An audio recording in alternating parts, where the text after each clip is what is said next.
Today we're going to cover section 5. Today we're going to cover volume of prisms and volume and surface area of cylinders. So when you're calculating volume of a solid is the number of cubic units contained in its interior. Volume is always going to have the units cubed. So you can either write the word cubic inches or cubic centimeters or just raise it to the third power. Now, there's something called Cavalari's principle. Now, I'm not going to test you on it, but it just states that if two solids have the same height and the same cross-sectional area at every level, wherever you slice it, then they're always going to have the same volume. So just know that this exists in case they mention it on a standardized test. I will not ask you to state what Cavalari's principle is.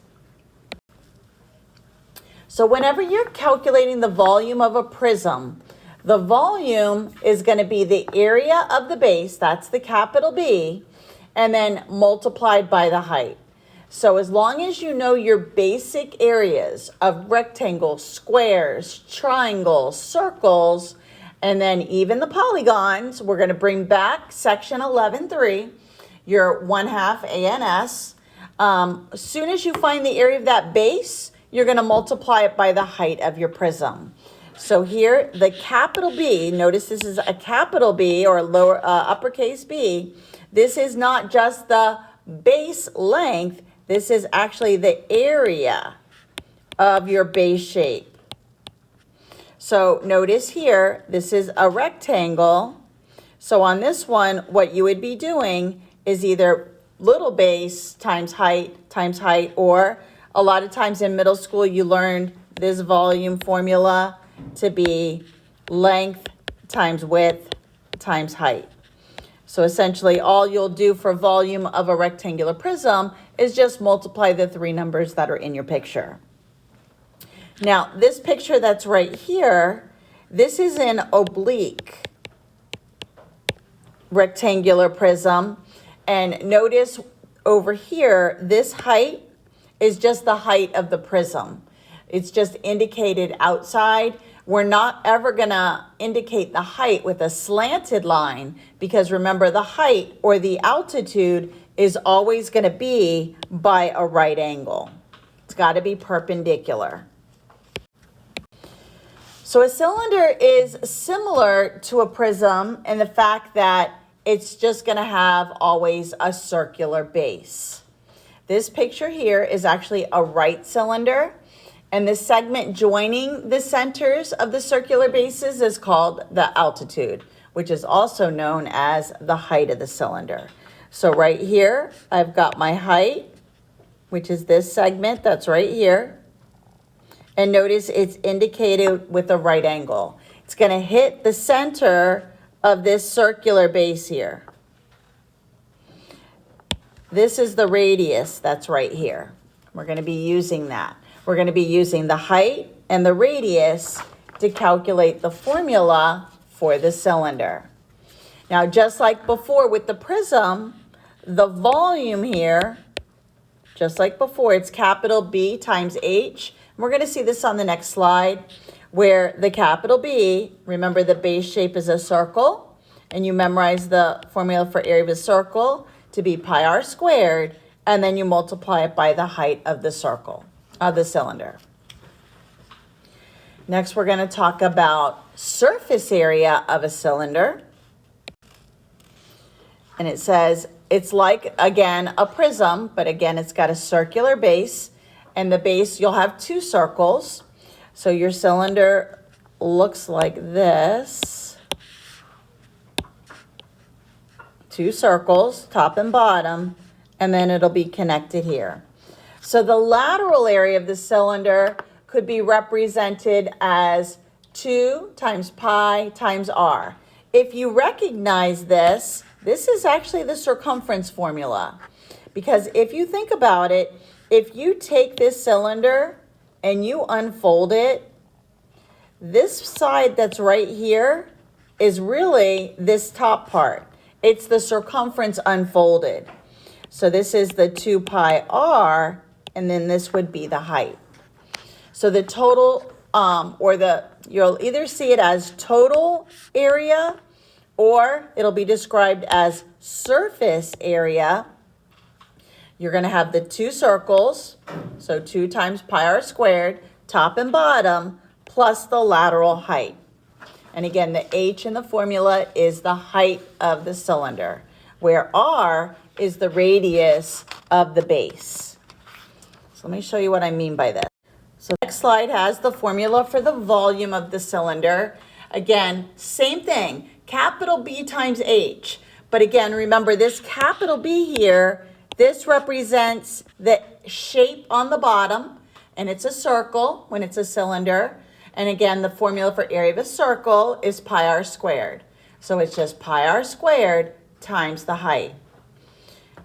And again, so you would need a radius length and you would need the height. Over here, this is the oblique again. And again, it just means that the height, they're going to show the height of the cylinder outside of the cylinder.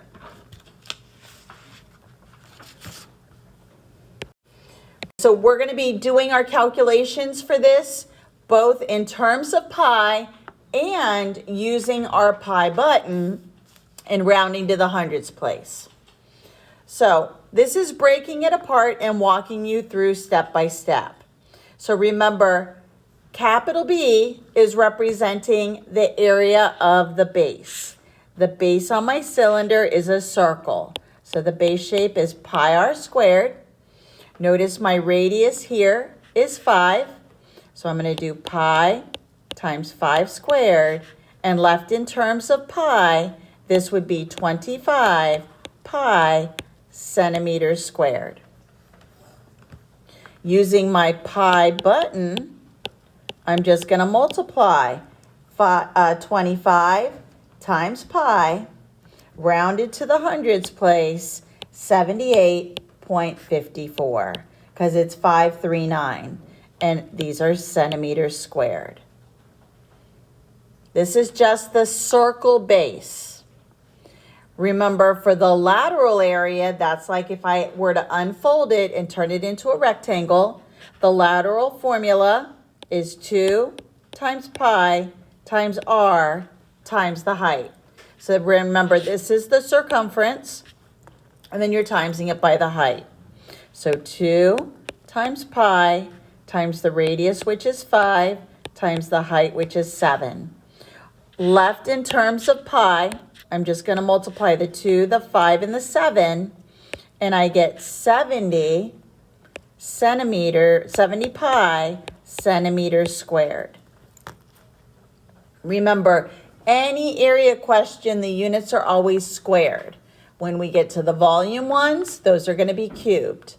Now, using the pi button, I'm just going to multiply 70 times pi, and I would get, so the pi button is going to give me 219.911, so 0.91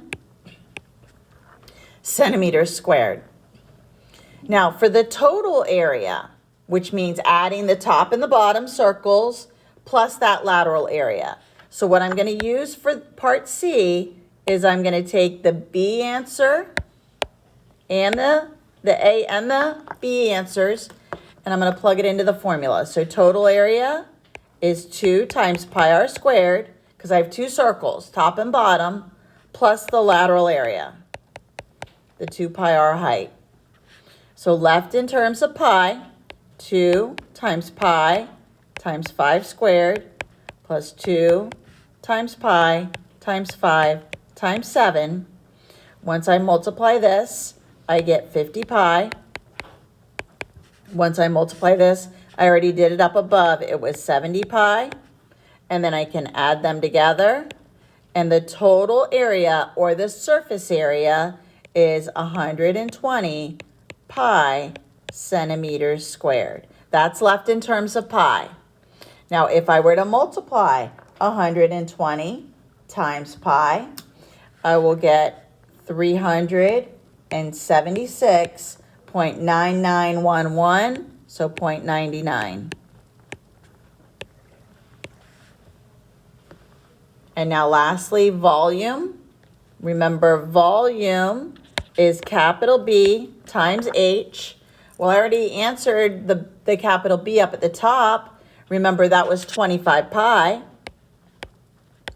And my height is 7. So I'll multiply these two.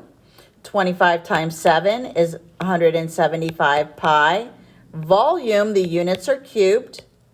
And then using my pi button, I would get 549.778, so 0.78 centimeters cubed.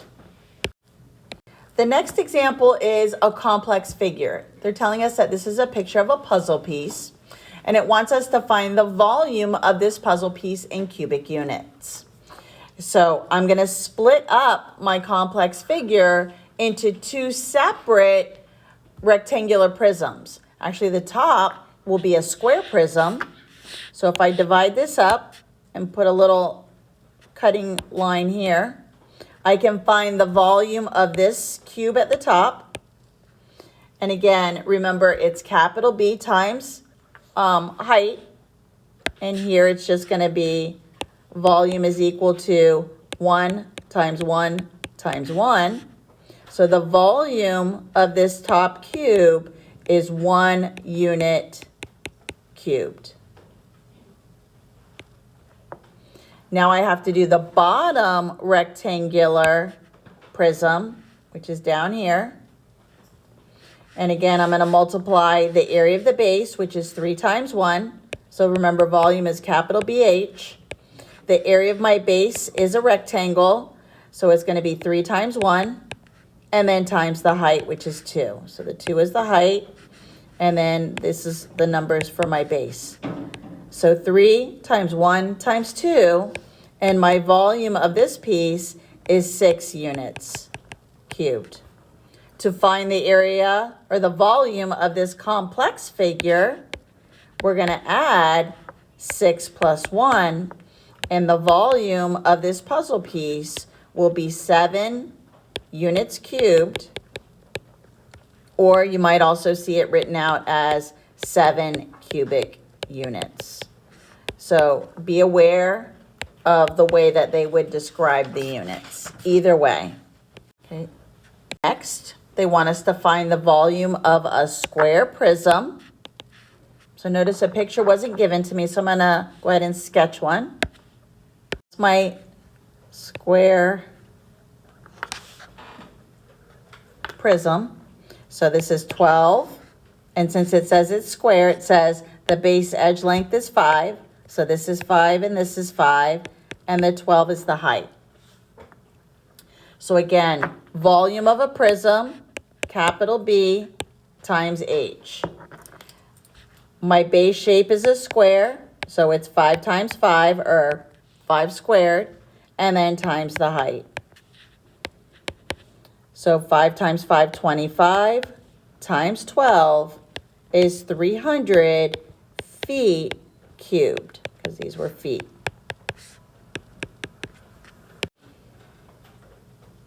Next, it wants us, this time, they're giving us the volume already calculated.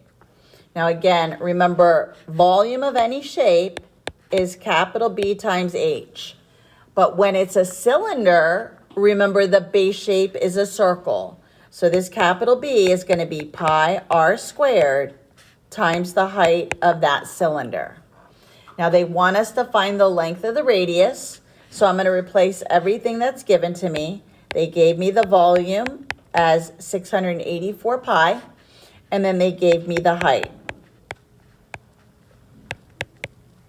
I need to solve for the r squared, and then I'm going to square root it. So if I start to get rid of some numbers here, I can divide both sides by pi. It would cause the pi's to cancel. And now I'm left with 684 is equal to 18r squared. Divide by 18. 684 divided by 18 is going to be 38. is equal to r squared. I need to square root both sides. Left exact, the radius is the square root of 38. However, using your calculator and rounding to the hundreds place, you would get 6.164, so 6.16, and these are inches on both. The question in the homework says leave your answer exact, then it's the square root of 38. If it says using your calculator and then round, just read what place it wants you to round it to. So that would be your cylinder. And again, you were looking for the R. They gave you the height and they already gave you the volume calculated. Now let's do the volume of an oblique prism. Okay, so now we have an oblique prism. Again, remember when it's oblique, it's like it's slanted. This 8 that's over here, this is my height. Now notice the shape on the base of my prism here is a triangle. And again, remember when you are doing volume, you are doing volume is equal to capital B times the height. The shape of my base is a triangle. I'm going to replace the capital B with 1/2 base times height. Now this H is a different H than this H. This H is the height of my prism, which is the green one. Let me do it in green. So it's the green. So now, this is a right triangle. So again, my base is 9 or 5. It doesn't matter. You're just multiplying the two numbers. So you're going to do 1/2 of 9 times 5, and then times the height of the whole oblique prism, which is going to be 8. So I'm going to go ahead and find the area of my triangle base. It's going to be 45 times 1/2, so 45 over 2 times 8. Now again, you could do, since you're using your calculator, you could just multiply 45 times 8 and then divide by 2. If you weren't using a calculator, you could simplify this and then just do 45 times 4, and this will be 180 meters cubed. So again, remember, this is called the altitude, or it's also known as the height in all the formulas. So next we're talking about similar solids, and two solids of the same type with equal ratios of their corresponding linear measures, such as their heights or their radii. And then the ratio of those corresponding linear measures of two similar solids is called the scale factor. We already did this. And then if two similar solids have a scale factor of K, then the ratio of their volumes is equal to K cubed. We saw this before. We would find the scale factor, and then when we did area with that scale factor, we always squared it. Now for volume, we're going to take the scale factor and we're going to cube it. So let's look at an example. So here it says prism C and D are similar. They're exactly the same shapes. They are rectangular prisms. It says find the volume of prism D. So what I need to do is I need to find the scale factor first. So I'm going to use the linear measures of the sides of this rectangular prism. So in order to find the scale factor, I'm going to take the measurement from prism C, which is 12, and put it over the side length of prism D, which is 3. I can reduce it, and I get 4. Now, if you prefer to go from D to C, you just need to make sure that you're staying consistent throughout the problem. So I'm actually going from the volume, I'm going from prism C to prism D. So when I go to do volume of C to volume of D, this is going to be equal to K cubed. So what I'm going to do here, I've already found my K value. That's my scale factor. So my K value is 4. So if K equals 4, then K cubed is 4 to the third. So K cubed is going to be 64. So when I'm going to go ahead and fill in what I know. They've already given me the volume of Prism C. So I'm going to go ahead and take this formula and I'm going to do 1536 over volume D. This is what I'm solving for. If you'd rather just put an X here, you can. And then this is equal to the K cubed. So I'm going to put 64 here. I need to solve this. Now, if you prefer to solve it as a proportion, you can add a 1 underneath and then cross multiply. Or just know that you're multiplying both sides by volume D. To cancel that, and now you're left with 1536 is equal to 64 times volume D. And to get volume D by itself, we're dividing both sides by 64. And volume D's the prism of volume D is going to be 1536 divided by 64, which gives you 24 when you divide it, meters cubed. And that is it for the notes on section 5.